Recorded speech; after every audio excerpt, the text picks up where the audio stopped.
Hi friends, welcome to cine family 2. పడమటి Sandhyaragam serial ప్రముఖ G Telugu ఛానల్లో ప్రసారమవుతూ మంచి సక్సెస్ను అందుకుంటుంది. పడమటి సంధ్యారాగం సీరియల్ హీరోయిన్ సౌందర్యారెడ్డి ఈ సీరియల్లో రామలక్ష్మి క్యారెక్టర్లో చాలా అద్భుతంగా నటిస్తూ తెలుగులో తన మొదటి సీరియల్తోనే మంచి సక్సెస్ను అందుకుంది. రామలక్ష్మి ఈ సీరియల్లోనే కాకుండా తమిళ్ సీరియల్లో కూడా నటిస్తూ బిజీగా లైఫ్ని ఎంజాయ్ చేస్తుంది. అయితే రీసెంట్గా పడమటి సంధ్యారాగం సీరియల్ హీరోయిన్ రామలక్ష్మి తన షూటింగ్ లొకేషన్ లేటెస్ట్ ఫొటోస్ను షేర్ చేసింది. ఆ ఫొటోస్లో రామలక్ష్మి బ్యూటిఫుల్ లంగా ఓణీలో చాలా అందంగా కుందనపు బొమ్మలా చాలా హ్యాపీగా సరదాగా ఎంజాయ్ చేస్తూ కనిపించింది.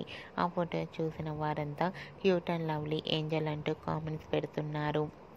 మీకు కూడా Ramalakshmi shooting location latest photos మీకు నచ్చినట్లయితే మీ అభిప్రాయాన్ని మీ కామెంట్ రూపంలో తెలియజేస్తూ లైక్ చేయండి, షేర్ చేయండి. మరిన్ని ఇంట్రెస్టింగ్ అండ్ లేటెస్ట్ అప్డేట్స్ కోసం మా సినీ ఫ్యామిలీ 2 ఛానల్ని సబ్స్క్రైబ్ చేసుకోండి.